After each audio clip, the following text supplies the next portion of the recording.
Mga guys, mga ka-idol. So, ang aking recipe for today, ang menu ko today ay kalderitang baboy po. Ito po ay pata. Pata na may halong liempo po mga may guys. So, ito po ay pin-pressure cooker ko para maluto yung mga bakterya at saka malambot po. Pin-pressure cooker ko po ito ng 15 minutes po. After 15 minutes po, alisin sa pressure cooker, din hugasan ng 5 beses. Yung malinaw na po. So, lalagyan ko po siya ng pork cubes para lalong manunuot ang lasa. Ito po ay sinangkotsa ko to, ginisa sa bawang sibuyas. Tapos, ayan, nilagyan ko na ng pork cubes. Tapos, lalagyan ko po ng, ito na po yung kanyang sauce po. Yung caldereta sauce. Nandyan na po yung reno. Hinalo ko na po dito yung reno para isang anuhan na lang kasi nasa lata pa yung reno kaya hinalo ko na dito sa sauce, tomato sauce. Tomato sauce po yun mga may guys, saka yung caldereta powder na tinunaw. Yes, so hindi siya kapulahan, okay lang yun. Yan po ating masarap na recipe.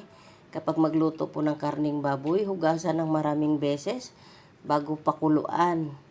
Pressure cooker ng 15 minutes para maluto ang mga bakterya kasi nakatiwangwang po yan doon sa palengke. Sobrang lambot na niya mga ka-idol, mga may guys. Ito pong ating napakasarap na menu for today. So nilagyan ko na po yung sauce niya ng chili powder para may konting sipa po. Lagyan ko na lang yan ng mag-add na lang po ako dyan ng paminta po, powder. Mga ka-idol. So, day off ko ngayon. Sa bahay lang po ako ngayon.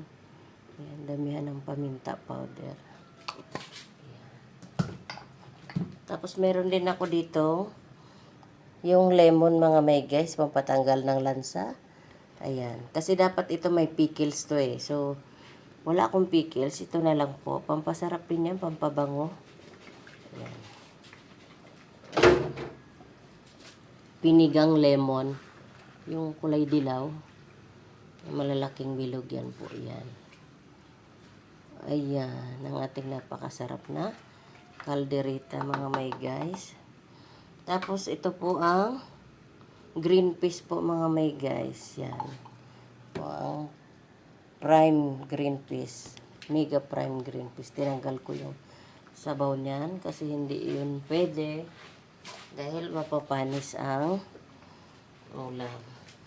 Tapos meron ako ditong bell pepper. Ang bell pepper po kailangan po munang prituhin. Iprito muna kasama ng carrots po.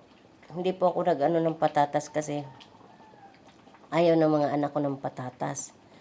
Kaya carrots na lang po kasi matamis ang carrots. Ang bell pepper, ipiprito din po para hindi napapanis ang ulam kahit gaano po katagal. Basta wag lang itiwang-wang, ilagay lang sa ref ang tira. Piprito po yan. Kasi medyo marami to. Yan, kaya ayan ang ating napakasarap na caldereta mga ka-idol, mga may guys. Malapot na siya. So, mag-add pa ako dito ng Skyflex po. Dagdag pampalapot. Yung Skyflex na dinurog. Yun po naman is optional lang. Sa may gusto lang po. Yung ating napaka-yummy sa araw ng Lunes.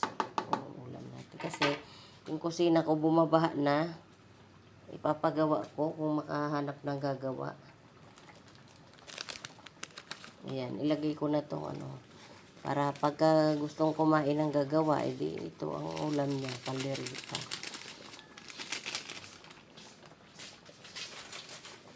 Ayan, mga ka-idol, mga may gas, napakalapot na nito. Haluin ko na. Tapos nito maglalaba pa ako. Hindi, ayusan ko pa pala yung bunso ko. Papasok sa eskwelahan. Napakahaba na ng bakasyon nila sa bahay lang. Gawa ng mahabang ulan. Ayan ang mga ka-idol. Sobrang lapot na. Ito na lang ginamit ko para hindi maingay, sandok, saka hindi madudurog. So, ito lang po ang aking video ngayon.